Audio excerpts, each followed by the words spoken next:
En parte por la influencia aterrorizadora de aquella alarma, y en parte para que descansaran Silver y sus compañeros enfermos, todos los expedicionarios tomaron asiento en cuanto que hubimos ganado definitivamente el borde superior de la meseta. Estando ésta un poco empinada hacia el oeste, el lugar en que nos habíamos detenido, nos descubría un ancho panorama a un lado y otro.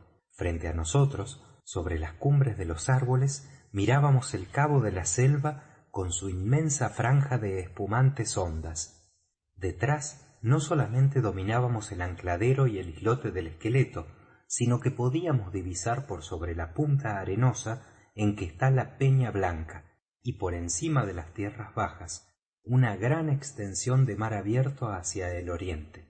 Por cima de nosotros se destacaba el Vigía, ya matizado a trechos por pinos aislados, ya negreando con profundos barrancos y desfiladeros. Ningún ruido llegaba hasta allí, a no ser el monótono golpear de las rompientes lejanas subiendo en oleadas de rumor incesante hasta nuestros oídos, y el zumbido de insectos incontables bullendo en la espesura. Ni un hombre, ni una vela en el océano. Lo inmenso de aquel vasto panorama parecía aumentar su triste soledad. En cuanto que Silver se hubo sentado, hizo ciertos cálculos con la brújula. «Hay 3 árboles elevados», dijo, «hacia la dirección de la línea marcada rectamente del islote del Esqueleto, la vertiente del Vigía. Ya lo entiendo. Esto significa aquel punto en declive hacia allá, pues ahora es ya un juego de niños el encontrar la hucha. Me parece, sin embargo, que haríamos bien en comer primeramente». «No me siento muy filoso», murmuró Morgan. «Este pensamiento de Flint me ha quitado el apetito. Ah, si Flint estuviera vivo, yo podría darme ya por muerto». «Ah, vamos, hijo mío», dijo Silver. «Dale gracias a tu buena suerte. Flint no tiene nada que hacer ya en este mundo». «Era un diablo bien horroroso el tal Flint», exclamó el tercer pirata, «con aquella eterna cara de murria». «Fue el ron el que le produjo aquel tinte azulado y aquella expresión de spleen, aunque murria, como tú dices, me supongo que es una mejor palabra». Desde que habíamos descubierto el esqueleto de Allan y dado margen con él a esta clase de pensamientos, la voz de los piratas había ido bajando hasta que en aquel punto ya no era casi más que un ligero murmullo cuyo sonido escasamente podría decirse que interrumpiese el silencio misterioso de la selva.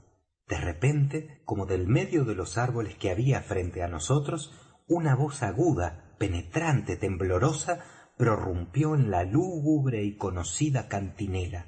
«15 son los que quieren el cofre de aquel muerto, 15 son, yo ho ho, 15 son, viva el ron». Jamás he visto ni espero volver a ver hombres más horriblemente asustados que los piratas. Como por arte de encantamiento, sus caras se quedaron de súbito lívidas como la cera. Algunos se pusieron de pie, algunos se asieron trémulos y trastornados al brazo o a la ropa del más cercano. Morgan murmuró sin levantarse palabras sin sentido. «¡Ese es Flint! ¡Por el infierno!», exclamó Mary. La canción aquella había cesado de una manera tan súbita como empezó. Cortada, podía decirse, como si alguien hubiera cubierto bruscamente con su mano la boca del cantor. Viniendo de la distancia a que venía, a través de la atmósfera clara y luminosa y de entre las cumbres de los árboles, me pareció a mí que la voz aquella había sonado dulce y airosa, y lo que había que extrañar era el efecto producido sobre mis compañeros. «¡Vamos!», dijo Silver, pugnando con sus labios cenicientos por hacer salir las palabras. «Esa no pega a otro perro con ese hueso. Ese es alguno que comienza a ponerse la mona y se va por allí haciéndonos la calandria. Es alguno que tiene su carne y huesos, no lo duden ustedes.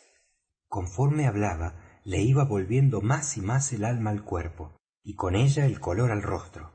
Los otros ya comenzaban también a dar oídos a su envalentonamiento, y ya iban recobrándose poco a poco, cuando el mismo acento prorrumpió de nuevo, esta vez ya no cantando, sino con un voceo lejano que los ecos de las cuencas en el vigía repetían muy débilmente.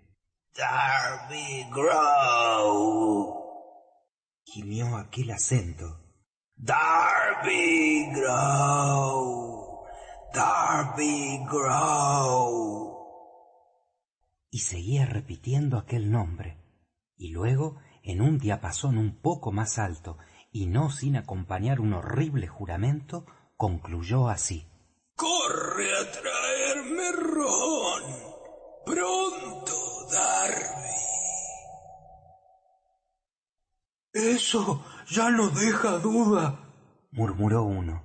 ¡Vámonos! Esas fueron las últimas palabras de Flint, murmuró Morgan. Sus últimas palabras a bordo de este mundo. Dick había sacado una Biblia y rezaba mecánicamente como un maníaco. Este pobre muchacho había recibido una mediana educación antes de venir a la marina con tan malas compañías. Sin embargo, Silver aún permanecía luchando. Sus dientes casi castañeteaban de cuando en cuando, pero él no se rendía al terror ni mucho menos. Nadie ha podido oír hablar en esta isla acerca de Darby, clamó. Nadie más que los que aquí estamos. Pero luego, como para contrapesar esas palabras, prosiguió haciéndose un esfuerzo. Camaradas, yo he venido aquí para encontrar esa hucha, y ni alma en pena ni hombre de carne y hueso podrán impedírmelo. Jamás durante su vida tuve miedo al viejo Flint, y por Satanás, mi patrón, yo le haré frente hasta a su misma alma condenada. A menos de un cuarto de milla de aquí están 700,000 libras en oro. ¿Cuándo se ha visto que un caballero de la fortuna haya volteado la popa a una hucha de ese tamaño, nada más que por miedo a la memoria de un viejo borracho con su cubilete de ron, y ya muerto y enterrado? Los piratas no daban señal alguna de reanimarse con este discurso. Antes bien, pareció que la notoria irreverencia de aquellas palabras aumentaba su terror. Cuidado, John, dijo Mary. No es bueno enojar a los espíritus. En cuanto a los otros, estaban sobrado aterrorizados para que pudiesen contestar. Varios de ellos habrían emprendido una retirada a carrera abierta si se hubieran encontrado con valor siquiera para esto. Pero el miedo los hacía querer estarse juntos en torno de John, como si encontraran ayuda en el valor de éste. Silver, por su parte, había ya logrado sobreponerse bastante a su debilidad. «Espíritu», dijo. «Bueno, podría ser.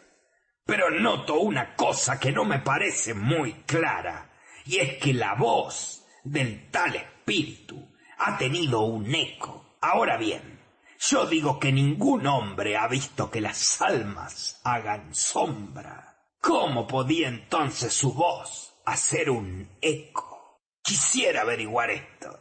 A mí, por lo pronto, no me parece natural».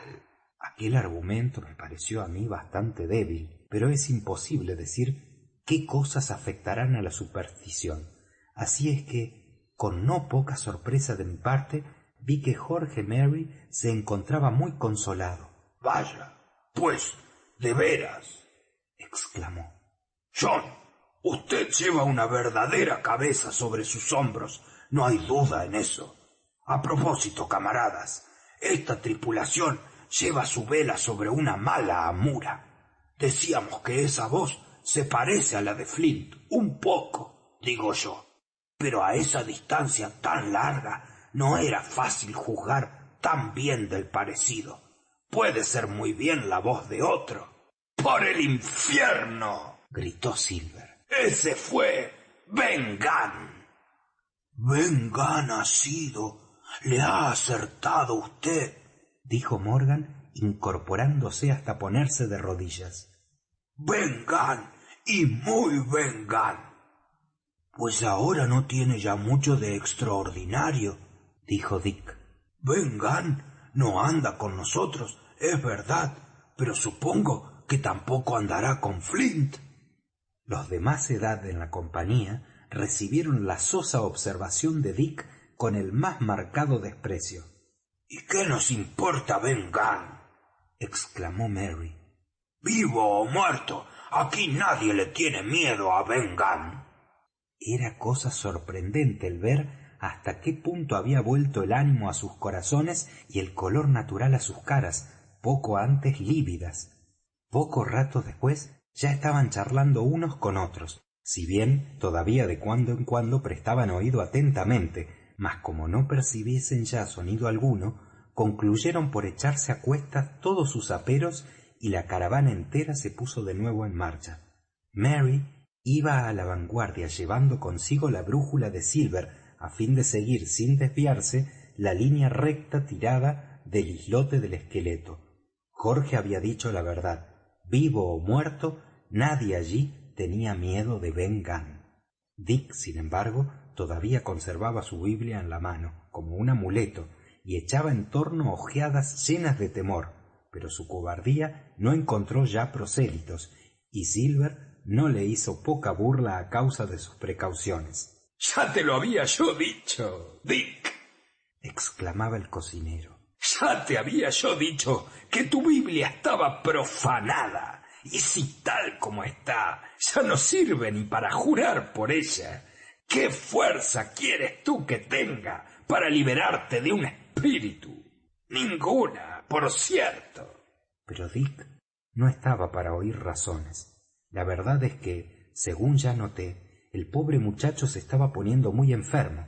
La fiebre que el doctor le había anunciado en la mañana se apoderaba de él a toda prisa, espoleada por el susto, el calor y la fatiga. Ya sobre la cima el terreno era abierto, y nuestro camino descendía un poco porque, como he dicho antes, la meseta se inclinaba un tanto en dirección del oeste. Los pinos, pequeños y grandes, crecían a buena distancia unos de otros, y aun entre los espesos lunarcillos de azaleas y mimosas quedaban grandes claros al descubierto en que el sol reverberaba con insólita fuerza. Prosiguiendo como íbamos en dirección noroeste al través de la isla, nos acercábamos cada vez más, por una parte a los declives del Vigía y por otra a aquella bahía occidental formada por el cabo de la Selva, en la cual había yo pasado tales angustias a bordo del llevado y traído Coracle.